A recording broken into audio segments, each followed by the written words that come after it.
So I'm here at DMWF with Joei from Linkfluence. Hello, Joei. Hi, everybody. Nice to see you. Nice to see you. So how long have you been at Linkfluence?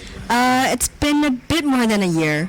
Not too long, to be honest. And what's your role there? I'm the global head of content, so I take care of the blog, social media, white papers, webinars, all of those jazz. Yeah, that's great. So obviously we're talking about influencer marketing. One of the things that we're trying to establish is for a brand that hasn't entered this space, what are the sorts of things that you would be saying to them before they enter it? In other words, they've heard about influencer marketing, they think they should be doing it, but they're not sure.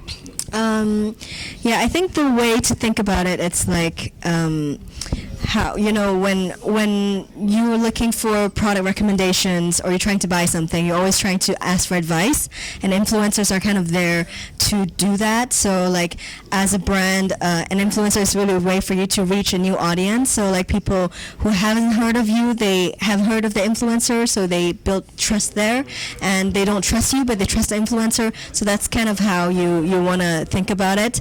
And also like it's a great way to just associate your brand to a certain type of brand associations. Like if you want to be positioned as healthy, or you want to be positioned as like chic or whatever, like you want to find an influencer that represents that, and then you can be associated with that, those notions. And it's very important that they're authentic as well, because that represents their own brand values. Yeah. So are there some great examples of campaigns that you've done, that you've been proud of, that have worked particularly well, that you can share with us?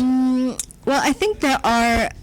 We work with a lot of global brands, so most brands right now are using influencers. There are plenty of them. There's one that is a little bit special. We worked with the International Olympic Committee, so they were looking for influencers to gain awareness around the Olympics. And usually if you think about the Olympics, you think about sports, athletes, but they really try to actually expand their audience into talking about different themes and topics that are interesting to kind of garner awareness outside of the sports field. So they asked us to look into influencers around the world across different platforms, men and women, so then there's equal representation, to really find different groups of people who will help them bring that message out. So I think this is a special campaign, because I feel like sometimes you think, oh, you're a cosmetic brand and you find a beauty influencer, you're a luxury brand and you find influencers that are in that industry, and we're very limited into the choice of influencers we tend to go for. But actually, if you just step back a little and think about what message you're trying to send, you can expand really your choice of influencers. Very good. And so what about when things go wrong? So are there been campaigns where that you think, oh my goodness, that has not worked well? We're trying to get an established why they don't go well. Well, I mean, I can think of many that I see on Instagram every day, like all the herbal tea, like the skinny tea influencer campaigns, where that influencer did not drink the tea, or they're not skinny because they drank the tea, or I guess everybody's talking about the Fire Festival, where it's an amazing festival that never happened, but influencer marketing campaign was all over it. It was super successful in the influencer marketing point of view. Absolutely. But then it was also a disaster because it never happened. So, like you said, authenticity, whether there is a real product and a real message behind the influencer campaign, kind of makes or break your campaign, I suppose. And what about where influencers are brought late into the campaign? Do you think that has an impact where they're generally often creative people, and yet they're not often involved in that process early on, and therefore they're almost instruments of a campaign rather than being part of it? Yeah. I think you need to think about how involved you want your influencer to be. Some brands are really they're a bit more mature in their influencer marketing strategy, that they will involve the influencer even from the conception of the product. Like I know the brand Innocent, you know, the smoothie juice brand.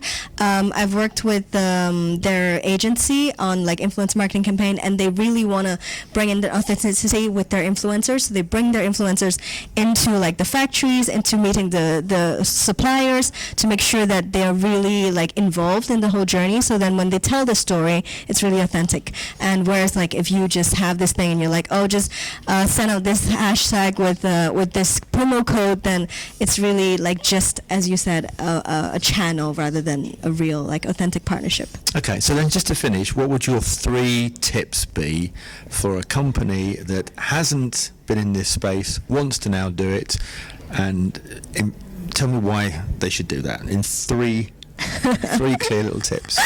Let me think. Okay, so first tip is what I mentioned already. It's really to expand your definition of an influencer. So don't think it's only all the Kardashians or like people with a certain number of followers, but really like it could be a way more niche. It could be way more way smaller. There are a lot of micro influencers we're talking about now. Definitely. Like they tend to also have higher engagement. So really expand your definition and your search.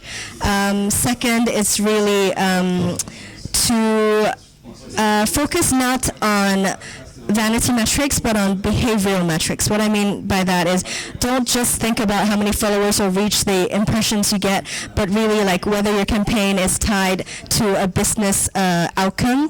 So like, are people clicking? Are they buying? Like these are really the metrics that you want to be tracking to ensure real ROI. And lastly, I would say just jump on board if you haven't started. Like it's really, I think now the conversation is how you do influencer marketing rather than whether you should or like why, because we have seen the ROI, we see people are doing it. So really just start, like test different strategies and see what works for your brand. Great, Joel. Thank you very much for talking to us today. You're welcome. Thank you for having me. Bye.